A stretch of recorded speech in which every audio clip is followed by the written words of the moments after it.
કેમ છો વિદ્યાર્થી મિત્રો? તમે બધા જ મજામાં હશો. હું પાર્થ પંડ્યા સ્વાગત કરું છું તમારું આપણી ચેનલ ધ કોમર્સ જંકશનમાં.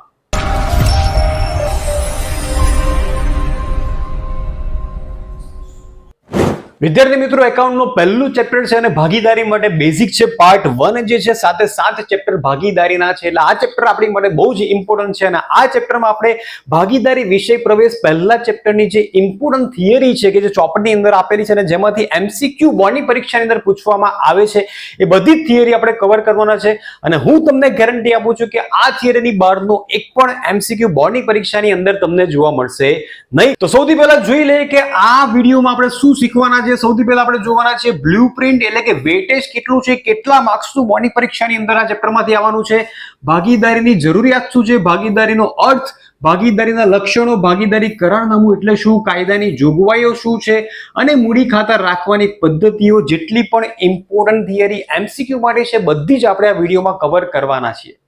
વિદ્યાર્થી મિત્રો, જો તમે ચેનલ પર નવા છો તો હમણાં નીચે આપેલું સબસ્ક્રાઇબ બટન પ્રેસ કરો, વિડીયોને લાઈક કરો, કમેન્ટ કરો અને વધુ વિદ્યાર્થીઓ સાથે આપણા વિડીયોને શેર કરજો, જેથી દરેક કોમર્સનો વિદ્યાર્થી ઘરે બેઠા આપણા વિડીયોઝનો લાભ લઈ શકે. અને બીજું કે હમણાં જ નીચે ડિસ્ક્રિપ્શનમાં એક લિંક તમને આપેલી છે, આપણી વોટ્સઅપ ચેનલની લિંક છે, the commerce junction WhatsApp channel. એને જોઈન હમણાં કરી દેજો, ફોલો કરી દેજો, જેથી દરેક નવી કોમર્સને લગતી અપડેટ તમને એ વોટ્સઅપ ચેનલ ઉપર મળી જશે. વિદ્યાર્થી મિત્રો, સૌથી પહેલા બ્લુપ્રિન્ટ જોઈ લઈએ કે કેટલા માર્ક્સનું વેટેજ આ ચેપ્ટરનું બોર્ડની પરીક્ષા માટે છે. તો સૌથી પહેલા સેક્શન એ એટલે કે એમસીક્યુ વાળો સેક્શન, કુલ 2 એમસીક્યુ બોર્ડની પરીક્ષાની અંદર આ ચેપ્ટરમાંથી આવવાના છે. કયા નંબરના એમસીક્યુ? તો પહેલો અને બીજો બોર્ડના પ્રશ્નપત્રમાં પહેલા 2 એમસીક્યુ એટલે ક્વેશ્ચન નંબર 1 અને 2, આ બંને એમસીક્યુ આ ચેપ્ટરમાંથી તમને જોવા મળશે. 2 એમસીક્યુ ના કુલ 2 માર્ક્સ તમને અહીંયા મળવાના છે. ત્યાર પછી સેક્શન સી કે જેની અંદર દાખલા આવે છે, એમાંથી પહેલો દાખલો સેક્શન સી નો એક દાખલો આ ચેપ્ટરમાંથી આવવાનો છે, ક્વેશ્ચન નંબર 31 એટલે કે 31મા નંબરનો પ્રશ્ન જે હશે એ આ ચેપ્ટરમાંથી એક દાખલો 3 માર્ક્સ તો તમને બોર્ડની પરીક્ષાની અંદર જોવા મળશે. આના કુલ 3 માર્ક્સ તમને મળશે, એટલે કુલ 5 માર્ક્સનો બેઝિક ચેપ્ટર છે. અને જે એમસીક્યુ છે એની માટે આપણો પહેલો વિડીયો છે. જેટલા પણ એમસીક્યુ બોર્ડની પરીક્ષાની અંદર પૂછાય છે આટલા વર્ષોની અંદર, એ બધા જ થિયરી સ્વરૂપે આ વિડીયોમાં તમને જોવા મળશે. આનાથી બહારનો એક પણ એમસીક્યુ બોર્ડની પરીક્ષાની અંદર તમને જોવા મળશે નહીં. તો વિદ્યાર્થી મિત્રો, સૌથી પહેલા બેઝિક સમજી લે કે જ્યારે એક વ્યક્તિ બિઝનેસ કરી શકતો હોય તો પછી ભાગીદારી કરવાની જરૂરિયાત શા માટે ઊભી થઈ, એક સરસ મજાના ઉદાહરણ દ્વારા આપણે આ સમજીશું. અહીંયા તમે જોઈ શકો છો કે રમેશ નામનો વ્યક્તિ બિઝનેસ કરી રહ્યો છે. તે ફ્રૂટ્સ અને વેજીટેબલ્સ વેચી રહ્યો છે.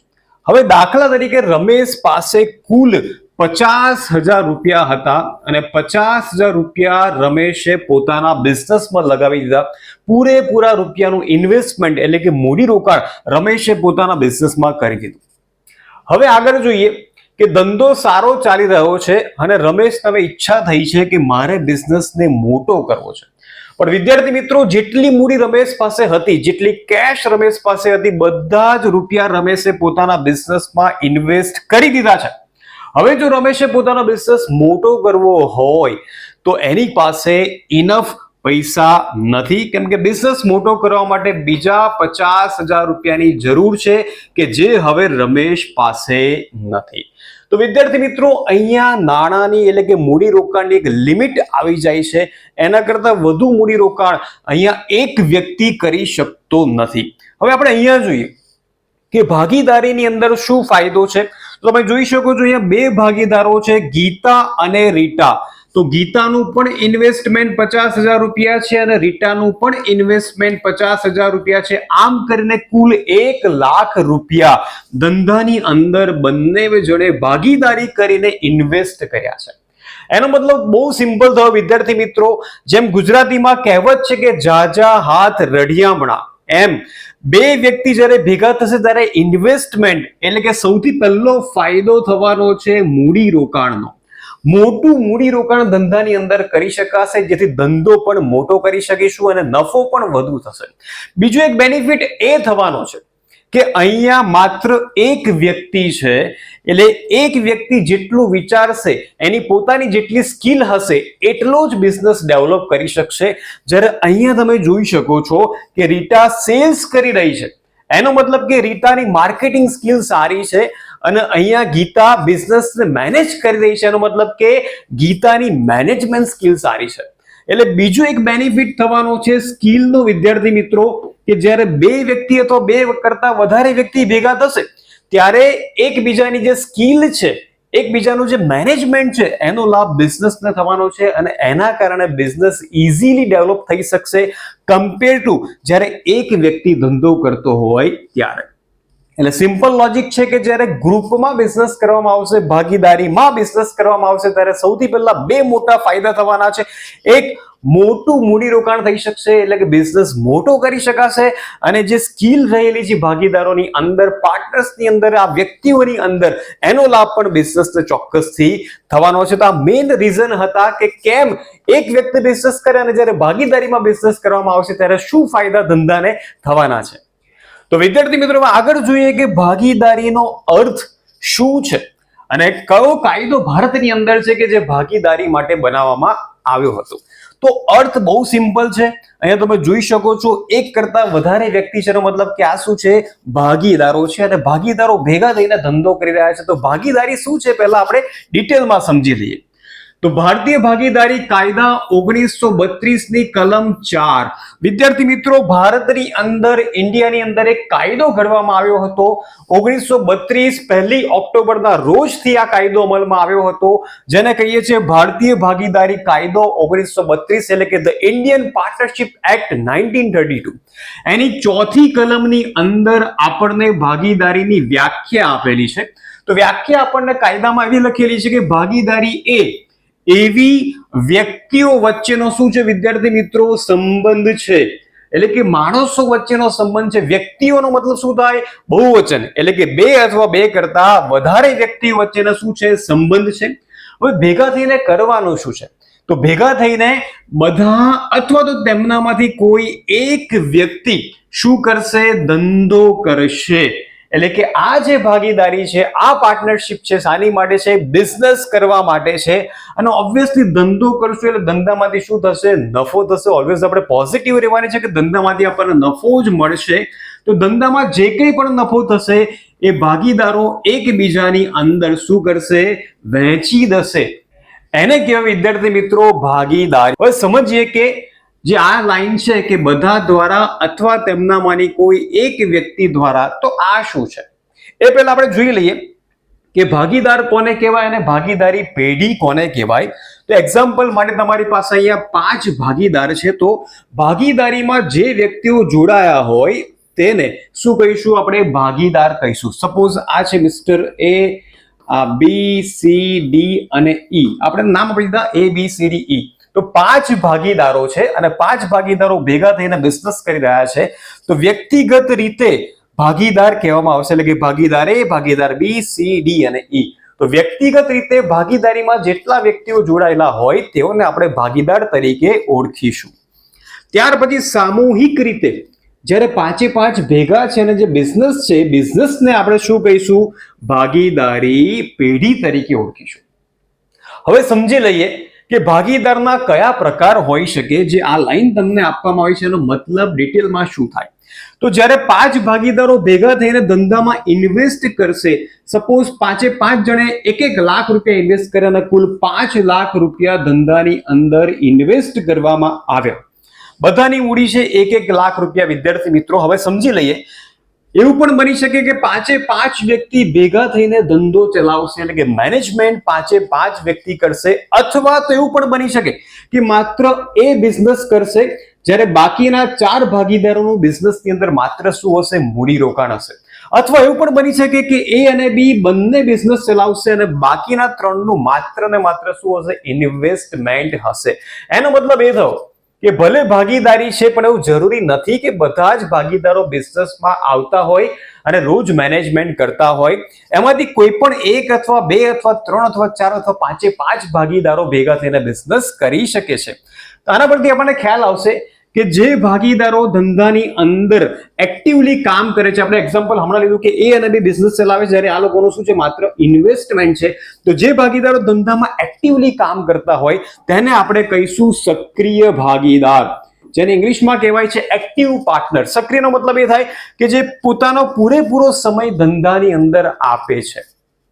બાકી રહ્યા 3, એને આપણે કહીશું નિષ્ક્રિય ભાગીદાર, એટલે એવા ભાગીદારો કે જેનું માત્ર બિઝનેસમાં શું છે, ઇન્વેસ્ટમેન્ટ છે અને તેઓ ભાગીદારીમાં પોતાનો પૂરો સમય આપતા નથી, તેને આપણે કહીશું નિષ્ક્રિય ભાગીદાર. તો અહીંયા આપણને બે પ્રકાર સમજવા મળ્યા, એક સક્રિય ભાગીદાર અને બીજો નિષ્ક્રિય ભાગીદાર. સક્રિય ભાગીદારનો મતલબ થાય છે કે જે ભાગીદાર પોતાનો પૂરો સમય ધંધામાં આપે છે, મેનેજમેન્ટ કરે છે, એને કહેવાય સક્રિય ભાગીદાર. અને જે ભાગીદારનું માત્ર ઇન્વેસ્ટમેન્ટ છે એને આપણે કહીશું નિષ્ક્રિય ભાગીદાર, જેને ઇંગ્લિશમાં કહેવામાં આવે છે સ્લીપિંગ પાર્ટનર. તો વિદ્યાર્થી મિત્રો, આ તો ભાગીદારી એટલે શું અને ભાગીદારના પ્રકાર, ભાગીદાર કોને કહેવાય અને ભાગીદારી પેઢી કોને કહેવાય. હવે આગળ વધીએ અને આગળ વધતા પહેલા જો તમને વિડીયો સારો લાગ્યો તો હમણાં જ નીચે આપેલું સબસ્ક્રાઇબ બટન પ્રેસ કરો, વિડીયોને લાઈક કરો અને વધુ ને વધુ વિદ્યાર્થીઓ સાથે આપણા વિડીયોને શેર કરો. તો વિદ્યાર્થી મિત્રો, હવે આપણે શીખવાના છે ભાગીદારીના લક્ષણો. કુલ 7 લક્ષણો ડિટેલમાં આપણે સમજવાના છે અને આમાંથી બોર્ડની પરીક્ષાની અંદર MCQ પૂછવાની શક્યતા પૂરેપૂરી છે. તો સૌથી પહેલું લક્ષણ છે કરારથી અસ્તિત્વ. વિદ્યાર્થી મિત્રો, ગુજરાતીની સાથે આપણે ઇંગ્લિશ શબ્દો પણ સમજતા જઈશું, જેથી તમને કોલેજમાં જ્યારે તમે જાઓ ત્યારે તમે ઇંગ્લિશ વર્ડથી એટલીસ્ટ વાકેફ હો, તમને એનો મીનિંગ ખબર હોય. તો વિદ્યાર્થી મિત્રો, કરારના 2 પ્રકાર હોય છે, એક મૌખિક કરાર એટલે કે ઓરલ એગ્રીમેન્ટ અને બીજો હોય છે લેખિત કરાર એટલે કે રિટન એગ્રીમેન્ટ. જો કોઈએ ભાગીદારી પેઢીનો બિઝનેસ શરૂ કરવો છે એટલે કે ભાગીદારીમાં બિઝનેસ કરવો હોય તો એ મૌખિક કરાર પણ કરી શકે છે અને લેખિત કરાર પણ કરી શકે છે. એનો મતલબ એવો થયો કે જો ભાગીદારો ઈચ્છે તો મૌખિક કરાર કરીને એટલે કે એકબીજા સાથે વાતચીત કરીને ધંધાની શરૂઆત કરી શકે છે, અથવા તો લેખિત દસ્તાવેજમાં સિગ્નેચર સાથે પણ ધંધાની શરૂઆત કરી શકે છે. ડિપેન્ડ કરે છે વ્યક્તિઓ ઉપર, ડિપેન્ડ કરે છે ભાગીદારો પર કે તેઓને પોતાનો બિઝનેસ કઈ રીતના શરૂ કરવો છે. એનો મતલબ એવો થયો કે રજીસ્ટ્રેશનનું કોઈ રિક્વાયરમેન્ટ નથી. તમે મોઢે મૌખિક કરાર કરીને પણ બિઝનેસની શરૂઆત કરી શકો છો અને લેખિત કરાર કરીને પણ બિઝનેસની શરૂઆત કરી શકો છો. પણ તમને બધાને ખબર છે કે આ બંનેમાંથી જો લેખિત કરાર કર્યો હશે તો ભવિષ્યમાં આવનારા પ્રોબ્લેમ્સ અત્યારથી આપણે સોલ્વ કરી શકશું. એટલે કે જો લેખિત કરાર હશે તો ફ્યુચરમાં કોઈ પણ પ્રકારના પ્રોબ્લેમ્સ ઊભા થશે નહીં. ત્યાર પછી સમજીએ લક્ષણ 2 એટલે કે બીજો નંબર છે નફાનો હેતુ, profit motive, objective of profit. તમને બધાને ખબર છે કે કોઈ પણ બિઝનેસ શા માટે કરવામાં આવશે, તો માત્ર ને માત્ર રૂપિયા કમાવા માટે, નફો કમાવા માટે. તો ભાગીદારી પેઢીનો પણ મુખ્ય હેતુ શું છે? નફો કમાવવાનો. હવે સવાલ એ થાય કે અહીંયા એક વ્યક્તિ નથી, એક કરતા વધુ વ્યક્તિ છે. ફોર એક્ઝામ્પલ 3 ભાગીદાર છે X, Y અને Z અને સપોઝ નફો થયો છે 90,000 રૂપિયા. તો આ 90,000 રૂપિયા આ 3 ભાગીદારો વચ્ચે કઈ રીતના વેચવા? તમે કહેશો કે સર ત્રણેય ભાગીદારો વચ્ચે 30,000 વેચી દઈએ એટલે નફાની વહેંચણી અહીંયા થઈ જશે. તો તમે સાચા છો, પણ ભાગીદારો નફા નુકસાનનું પ્રમાણ નક્કી કરશે ભાગીદારી પેઢીની અંદર. એ પ્રમાણ કોઈ પણ હોઈ શકે. સપોઝ 2:2:1 આ પ્રમાણ કહેવાશે. એટલે કે જેટલો પણ નફો થયો હશે અને 5 ભાગમાં વેચવામાં આવશે, એમાંથી 2 ભાગ કોને મળશે? X ને, 2 ભાગ કોને મળશે? Y ને અને 1 ભાગ કોને મળશે? Z ને. અથવા તો પ્રમાણ 5:3:2 પણ હોઈ શકે. એટલે કે નફાના કુલ 10 ભાગ કરવામાં આવશે, એમાંથી 5 ભાગ કોને મળશે? X ને, 3 ભાગ Y ને અને 2 ભાગ Z ને. આને આપણે કહીશું નફા નુકસાન વહેંચણીનું પ્રમાણ, જે ડિટેલમાં આપણે આગળ ભણવાના છીએ. પણ જો પ્રમાણ નક્કી કરેલું નથી અથવા તો પ્રમાણ આપેલું ન હોય તો તમે કીધું તેમ નફાને કુલ 3 ભાગમાં વહેંચી દઈશું. એટલે 30,000 મળશે X ને, 30,000 મળશે Y ને અને 30,000 મળશે Z ને. તો આ બીજો પોઈન્ટ હતો, એટલે કે નફાનો હેતુ. આગળ વધીએ પોઈન્ટ નંબર 3 એટલે કે કાયદેસરનો ધંધો, જેને કહેવામાં આવે છે લીગલ બિઝનેસ. બહુ સિમ્પલ છે કે ભાગીદારી પેઢીમાં જે કંઈ પણ ધંધો કરવાનો છે કેવો હોવો જોઈએ? લીગલ હોવો જોઈએ, કાયદેસરનો ધંધો હોવો જોઈએ. ગેરકાયદેસર એક પણ બિઝનેસ ભાગીદારી પેઢીમાં કરવાનો નથી. એટલા માટે લો એને પરમિશન આપતી નથી. માત્ર ને માત્ર તમે કાયદેસરનો બિઝનેસ જ ભાગીદારીની અંદર કરી શકો છો. ચોથો પોઈન્ટ છે વિદ્યાર્થી મિત્રો, એકબીજાના એજન્ટ ઓફ ઈચ અધર. એનો મતલબ એવો થાય છે કે દરેક ભાગીદાર બીજા ભાગીદારનો પેઢીની અંદર, ધંધાની અંદર એક એજન્ટ તરીકે પણ કામ કરશે. મીનિંગ બહુ સિમ્પલ છે કે એજન્ટ એટલે શું? કે આપણા વતીનું જે કામ આપણું કરતો હોય એને આપણે એજન્ટ તરીકે ઓળખીએ. જેમ તમે લાયસન્સ માટે એજન્ટનો સંપર્ક કરો છો, પાસપોર્ટ માટે એજન્ટનો સંપર્ક કરો છો, અને આપણા વતીની બધી જ પ્રોસિજર કોણ કરશે? એજન્ટ કરશે. એ જ રીતે ભાગીદારી પેઢીમાં દરેક ભાગીદારે એકબીજાનું કામ કરવાનું હોય છે, માટે બધા જ ભાગીદાર એકબીજાના શું ગણાશે? એજન્ટ તરીકે ઓળખવામાં આવશે. પાંચમો પોઈન્ટ અને વેરી મોસ્ટ ઇમ્પોર્ટન્ટ એમસીક્યુ માટે એટલે કે સભ્ય સંખ્યા, number of members, number of partners એટલે કે ભાગીદારી પેઢીની અંદર વધુમાં વધુ અને ઓછામાં ઓછા કેટલા મેમ્બર્સ જોઈન થઈ શકે છે. તો આપણને બધાને ખબર છે કે ઓછામાં ઓછા 2 સભ્યો તો હોવા જ જોઈએ, ઓછામાં ઓછા 2 પાર્ટનર્સ તો ધંધામાં હોવા જ જોઈએ. મેક્સિમમ વધુમાં વધુ 50 વ્યક્તિઓ ભાગીદારી પેઢીમાં ભાગીદાર બની શકે છે. હવે ભારતીય ભાગીદારી કાયદા 1932 માં આ વસ્તુ આપેલી નથી. આ વસ્તુ તમને ક્યાં આપેલી છે? કંપનીઝ એક્ટ 2013 ની અંદર તમને આંકડા આપેલા છે કે ઓછામાં ઓછા 2 અને વધુમાં વધુ 50 ભાગીદાર ભાગીદારી પેઢીમાં ભાગીદાર બની શકે છે, જોડાઈ શકે છે. તો એમસીક્યુ માટે ઇમ્પોર્ટન્ટ છે કે વધુમાં વધુ કેટલા ભાગીદાર હોઈ શકે? તો વિદ્યાર્થી મિત્રો તમારે આન્સર યાદ રાખવાનો છે 50 એટલે કે હાફ સેન્ચુરી. બહુ જ ઇમ્પોર્ટન્ટ છે એમસીક્યુ માટે. ત્યાર પછી પોઈન્ટ નંબર 6 અમર્યાદિત જવાબદારી એટલે કે અનલિમિટેડ લાયબિલિટી. વિદ્યાર્થી મિત્રો પેઢીની અંદર ભાગીદારોની જે જવાબદારી છે કેવી છે? અમર્યાદિત છે. કઈ રીતે? જો સપોઝ પેઢીમાં બહુ મોટો લોસ થાય છે, પેઢી બંધ કરવાનો વારો આવે છે, તો પહેલું કામ શું કરવામાં આવશે? પેઢીની જેટલી પણ મિલકતો છે એ મિલકતોનું વેચાણ કરવામાં આવશે. સપોઝ મિલકતો વેચતા પેઢીને 10 લાખ રૂપિયા ઉપજ્યા, હવે દેવાની ચૂકવણી કરવામાં આવશે. મિલકતોમાંથી દેવું ચૂકવ્યું પણ દેવું કુલ 15 લાખ છે. તો 15 લાખમાંથી 10 લાખ તો ચૂકવાઈ ગયા, પણ હજુ પણ કેટલા રૂપિયા ખૂટ્યા? 5 લાખ રૂપિયા ખૂટ્યા. આ 5 લાખ જે રૂપિયા છે એ કોણ ચૂકવશે, કોણ ભોગવશે? તો વિદ્યાર્થી મિત્રો ભાગીદારો ભોગવશે. એટલા માટે કહેવાય છે કે જ્યારે પેઢીની મિલકતો દેવા કરતા ઓછી હોય અને બધું દેવું ભરપાઈ થઈ શકે તેમ ન હોય, તો બાકીની જે જવાબદારી છે એ ભાગીદારો ચૂકવવા માટે જવાબદાર છે. માટે જ કહેવામાં આવે છે કે ભાગીદારોની જવાબદારી કેવી છે? અમર્યાદિત છે. હવે જોઈએ સાતમો અને છેલ્લો પોઈન્ટ એટલે કે માલિકી અને સંચાલન. બહુ સિમ્પલ છે. જેટલા પણ ભાગીદારો ધંધામાં જોડાયેલા હશે તે બધા જ ભાગીદારો શું ગણાશે? માલિક ગણાશે. અને સંચાલનની વાત આવે તો ભાગીદારો જ બિઝનેસનું સંચાલન કરશે, કાં તો બધા ભેગા થઈને સંચાલન કરશે, મેનેજમેન્ટ કરશે, અથવા એમાંથી કોઈ 1, 2, 3 અથવા 4 ભાગીદારો ભેગા થઈને બિઝનેસનું શું કરશે? મેનેજમેન્ટ કરશે. આ ભાગીદારી પેઢીના લક્ષણો. હજુ પણ આગળ આપણે ઇમ્પોર્ટન્ટ થિયરી ટોપિક્સ જોવાના છીએ, તો વિડીયો એન્ડ સુધી જોતા રહેજો. જેટલા પણ ટોપિક્સ એમસીક્યુ માટે ઇમ્પોર્ટન્ટ છે બધા જ ટોપિક આપણે આ વિડીયોમાં કવર કરેલા છે. હવે આપણે જોવાના છે વિદ્યાર્થી મિત્રો ભાગીદારી કરારનામું કોને કહેવાય?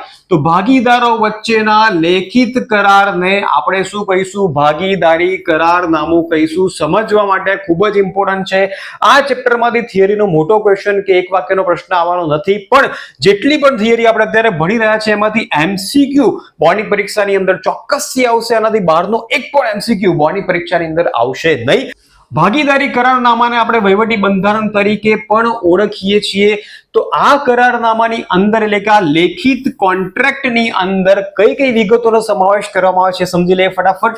પેઢીની વિગત એટલે કે પેઢીનું નામ અને સરનામું, એની ઓફિસ ક્યાં આવેલી છે. ત્યાર પછી ભાગીદારોની વિગત એટલે કે એમના નામ અને સરનામા, ભાગીદાર કોણ કોણ છે. ત્યાર પછી ધંધાનો પ્રકાર, બિઝનેસ તમારો કેવો છે? મેન્યુફેક્ચરિંગ બિઝનેસ છે, ટ્રેડિંગ બિઝનેસ છે. ભાગીદારીનો આરંભ કઈ તારીખથી ભાગીદારી પેઢીની શરૂઆત કરવામાં આવી. ત્યાર પછી મૂડીરોકાણ એટલે કયા ભાગીદારે કેટલું મૂડીરોકાણ કર્યું છે તે આપણે સમજીશું. ત્યાર પછી મૂડી પર વ્યાજ ભાગીદારોને આપવાનું છે કે નહીં, અને આપવાનું હોય તો કેટલા ટકા મૂડી પર વ્યાજ આપવામાં આવશે એ પણ. ત્યાર પછી કયો ભાગીદાર કેટલો ઉપાડ કરી શકે છે વાર્ષિક, એની એક લિમિટ પણ ત્યાં હોઈ શકે છે. ઉપાડ પર વ્યાજ વસૂલ કરવાનું છે કે નહીં એ પણ રેટ તમને આપેલો હોય છે ભાગીદારી કરારનામાની અંદર. ત્યાર પછી નફા અને નુકસાનની વહેંચણી કયા પ્રમાણમાં કરવામાં આવશે. ભાગીદારને પગાર, બોનસ, કમિશન આપવું કે નહીં, અને આપવું તો કેટલું, કોને આપવું. ત્યાર પછી જો કોઈ ભાગીદારે પેઢીને લોન આપી હોય તો લોન ઉપર કેટલા ટકા વ્યાજ વસૂલ કરવું. આ ટોપિક આપણે આગળ ડિટેલમાં જોવાના છીએ. ત્યાર પછી પાઘડી એ પણ આપણે ડિટેલમાં જોઈશું. ભાગીદારનો પ્રવેશ, જો કોઈ નવો ભાગીદાર ધંધામાં આવે છે તો એને પ્રવેશ કઈ રીતના મળશે. ભાગીદારની નિવૃત્તિ એટલે કોઈ ભાગીદાર ધંધામાંથી નિવૃત્ત થાય છે તો એના પછી શું કરવું. ભાગીદારનું મૃત્યુ, જો કોઈ ભાગીદારનું અકાળ મૃત્યુ થાય છે તો એના પછી એનું શું કરવું, એના પૈસા કઈ રીતના પરત કરવા, અને પેઢીના વિસર્જનની કાર્યવાહી કઈ રીતના કરવી. આ ડિટેલ્સ ભાગીદારી કરારનામાની અંદર લખેલી હોય છે. વિદ્યાર્થી મિત્રો હવે આપણે જોવાના છે કે જો ભાગીદારી કરારનામું તૈયાર કરેલું ન હોય તો એવા સંજોગોમાં ભારતીય ભાગીદારી કાયદાની જોગવાઈ કઈ છે. એમસીક્યુ માટે very very very most important question લખી રાખો અને યાદ હમણાં જ તમને રહી જશે. કોઈ પણ એમસીક્યુ જો આમાંથી આવશે તો ઇઝીલી તમે આન્સર આપી શકશો, એ મારી તમને ગેરંટી છે. જો ભાગીદારી કરારનામું બનાવેલું નથી તો કોનું શું કરવું? તો સૌથી પહેલા યાદ રાખજો, મૂડી પર વ્યાજ, ઉપાડ પર વ્યાજ, ભાગીદારને પગાર, બોનસ, કમિશન ક્યારેય આપવામાં આવશે નહીં. ફરી એકવાર રિપીટ કરું છું, જો ભાગીદારી કરારનામું નથી તો મૂડી પર વ્યાજ, ઉપાડ પર વ્યાજ, પગાર, બોનસ, કમિશનની ગણતરી ક્યારેય કરવામાં આવશે નહીં. એમસીક્યુ માટે વેરી મોસ્ટ ઇમ્પોર્ટન્ટ એમસીક્યુ તમને પૂછશે કે મૂડી પર વ્યાજ કેટલા ટકા આપવું જો ભાગીદારી કરારનામું નથી તો આન્સર શું આવશે? ગણવામાં આવશે નહીં. ત્યાર પછી જો ભાગીદારી કરારનામું છે જ નહીં તો ઓબ્વિયસલી નફા નુકસાનનું પ્રમાણ પણ નહીં હોય, અને જો ભાગીદારી કરારનામું નથી તો નફા અથવા તો નુકસાનની વહેંચણી કયા પ્રમાણમાં કરવામાં આવશે? સરખા પ્રમાણમાં કરવામાં આવશે. થર્ડ પોઈન્ટ, જો કરારનામું નથી અને વેરી ઇમ્પોર્ટન્ટ, જો કોઈ ભાગીદારે પેઢીને લોન આપેલી હોય, ભલે કરારનામું ન હોય, ભલે કોઈ રેટ નક્કી કરેલો ન હોય, તેમ છતાં ભાગીદારની લોન ઉપર કમ્પલસરી 6% વાર્ષિક વ્યાજની ચૂકવણી પેઢીએ કરવી પડશે. તો યાદ રાખો, બહુ જ ઇમ્પોર્ટન્ટ છે. જો ભાગીદારી કરારનામું નથી તો કાયદો શું કહે છે? જો ભાગીદારી કરારનામું ન હોય તો મૂડી પર વ્યાજ ભાગીદારને આપવામાં આવશે નહીં, ઉપાડ પર વ્યાજ ભાગીદાર પાસેથી લેવામાં આવશે નહીં, કોઈ પણ ભાગીદારને પગાર, બોનસ કે કમિશન આપવામાં આવશે નહીં. નફા અને નુકસાનની વહેંચણી સરખા પ્રમાણમાં કરવામાં આવશે. અને જો કોઈ ભાગીદારે પેઢીને લોન આપેલી હોય તો એના ઉપર કમ્પલસરી પેઢીએ 6% વાર્ષિક વ્યાજની ચૂકવણી કરવી પડશે. મૂડી ખાતા રાખવાની કુલ 2 પદ્ધતિ છે, એક સ્થિર કાયમી અને બીજી છે અસ્થિર અને હંગામી. પરીક્ષાની અંદર એમસીક્યુમાં સ્થિર શબ્દ પણ આપેલો હોઈ શકે અને કાયમી મૂડી ખાતાની પદ્ધતિ એવો પણ શબ્દ આપેલો હોઈ શકે. અહીંયા અસ્થિર અથવા હંગામી બંનેમાંથી કોઈ પણ એક વર્ડ તમને આપવામાં આવશે. સ્થિર મૂડી ખાતાની પદ્ધતિનો મતલબ એવો થાય છે કે મૂડીને સ્થિર રાખવાની છે, એટલે ભાગીદારો જેટલા રૂપિયા ધંધામાં લાવ્યા હોય, જેટલું મૂડી રોકાણ કર્યું હોય એટલી જ રકમ મૂડી ખાતે રહેવી જોઈએ. ભલે વર્ષ બદલાય પણ મૂડી ચેન્જ થવી જોઈએ નહીં. એટલા માટે અહીંયા 2 ખાતા તૈયાર કરવામાં આવશે, એક મૂડી ખાતું અને બીજું ચાલુ ખાતું. જેટલા પણ હવાલા મૂડી ખાતામાં નાખવાના હતા એની જગ્યાએ બધા જ હવાલાની અસર, એ બધા ટ્રાન્ઝેક્શન્સની અસર ક્યાં આપવામાં આવશે? ચાલુ ખાતે આપવામાં આવશે. એનો મતલબ કે સ્થિર અથવા કાયમી મૂડી ખાતાની પદ્ધતિની અંદર બધા જ એડજસ્ટમેન્ટની અસર તમને ક્યાં આપવામાં આવશે? ચાલુ ખાતે આપવામાં આવશે. અને જો અસ્થિર અથવા હંગામી મૂડી ખાતાની પદ્ધતિ હોય તો માત્ર એક જ ખાતું તૈયાર કરવામાં આવશે, જે છે મૂડી ખાતું. એટલે કે દરેક ટ્રાન્ઝેક્શન્સ જે મૂડી ખાતાને લગતા છે બધી અસર ક્યાં જશે? મૂડી ખાતે જશે. હજુ આને થોડું ઈઝી વેમાં સમજીએ, જે એમસીક્યુ માટે ખૂબ જ ઇમ્પોર્ટન્ટ છે. તો વિદ્યાર્થી મિત્રો, મૂડી ખાતાની અંદર આટલી વસ્તુની અસર આપવામાં આવે છે. તો એક મૂડી પર વ્યાજ, ઉપાડ પર વ્યાજ, પગાર, બોનસ, કમિશન, ચાલુ ખાતાની બાકીનું વ્યાજ, વહેંચણીપાત્ર નફો અથવા તો ખોટ. હવે આને બહુ સિમ્પલ રીતના હું તમને સમજાવીશ કે જો પેઢી સ્થિર અથવા કાયમી મૂડી ખાતાની પદ્ધતિ ફોલો કરતી હોય તો બધાની અસર માત્ર એક જ ખાતે જશે અને એ છે ચાલુ ખાતે. એમસીક્યુ હમણાં જ જોઈ લો, સ્વાધ્યાયની અંદર આપેલા છે. આ જોયા પછી દરેક એમસીક્યુ તમે સોલ્વ કરી શકશો. એનો મતલબ કે આ જેટલી પણ વસ્તુની અસર મૂડી ખાતે આપવાની છે, અને જો પેઢી સ્થિર અથવા કાયમી મૂડી ખાતાની પદ્ધતિ ફોલો કરતી હોય તે બધાની અસર ક્યાં જશે? ચાલુ ખાતે. અને જો ક્વેશ્ચનમાં તમને અસ્થિર અથવા તો હંગામી મૂડી ખાતાની પદ્ધતિ આપેલી હોય તો બધાની અસર ક્યાં જશે? મૂડી ખાતે જશે. એમસીક્યુમાં ફૂલ માર્ક્સ મળશે. આટલી થિયરી કમ્પ્લીટ કરજો, રાઈટ?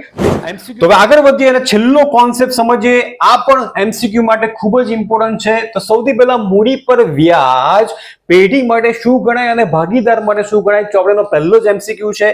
ત્યાર પછી ઉપાડ પર વ્યાજ પેઢી માટે શું ગણાશે અને ભાગીદાર માટે શું ગણાશે? આપણે કોન્સેપ્ચ્યુઅલ સમજીએ. તો મૂડી પર વ્યાજ પેઢી માટે શું ગણાય અને ભાગીદાર માટે શું ગણાય? તો વિદ્યાર્થી મિત્રો, મૂડી કોણ લઈને આવશે? મૂડી ભાગીદાર લઈને આવશે. એટલે કે મૂડી એટલે ભાગીદારનું ધંધામાં થયેલું ઇન્વેસ્ટમેન્ટ. એ ઇન્વેસ્ટમેન્ટ ઉપર એ મૂડી પર ભાગીદારને વ્યાજ મળશે. એટલે મૂડી પર વ્યાજ ભાગીદાર માટે શું ગણાશે? આવક ગણાશે. આ વ્યાજ કોણ આપશે? તો ઇન્વેસ્ટમેન્ટ ક્યાં થયેલું છે? પેઢીમાં. તો પેઢી ભાગીદારને મૂડી પર વ્યાજ આવશે તો પેઢી માટે શું ગણાશે? ખર્ચ ગણાશે. આ રીતના યાદ રાખજો, ઘોકશો નહીં. બહુ સિમ્પલ કોન્સેપ્ટ છે કે ભાગીદાર મૂડી લાવે તો એના પર વ્યાજ મળે એટલે ભાગીદાર માટે આવક અને પેઢી માટે ખર્ચ કહેવાય. ત્યાર પછી ઉપાડ ઉપર વ્યાજ. ધંધામાંથી ભાગીદાર અંગત વપરાશ માટે જે કંઈ પણ ઉપાડ કરશે, રૂપિયા લઈ જશે અથવા તો માલ લઈ જાય, એને શું કહેવાય છે? ઉપાડ કહેવામાં આવે છે. તો ઉપાડ કોણે કર્યો? ભાગીદારે કર્યો. તો એના પર વ્યાજની ચૂકવણી કોણ કરશે? તો ભાગીદાર કરશે. તો ભાગીદાર માટે ઉપાડ ઉપર વ્યાજ શું ગણાશે? ખર્ચ ગણાશે. અને પેઢી માટે ઉપાડ પર વ્યાજ શું ગણાશે? આવક ગણાશે. બહુ સિમ્પલ છે. મૂડી પર વ્યાજ, પેઢી માટે ખર્ચ, ભાગીદાર માટે આવક, અને ઉપાડ ઉપર વ્યાજ, પેઢી માટે આવક અને ભાગીદાર માટે ખર્ચ. તો વિદ્યાર્થી મિત્રો, આ વિડીયોમાં જેટલા પણ ઇમ્પોર્ટન્ટ કોન્સેપ્ટ હતા થિયરીના બધા જ આપણે કવર કર્યા છે અને મારી તમને ગેરંટી છે કે આનાથી બહારનો એક પણ એમસીક્યુ બોર્ડની પરીક્ષાની અંદર પૂછવામાં આવશે નહીં. તો વિડીયો તમને કેવો લાગે કમેન્ટ કરીને મને ચોક્કસથી જણાવજો. આપણે ફરીથી મળીશું નવા વિડીયોમાં. ત્યાં સુધી આવજો.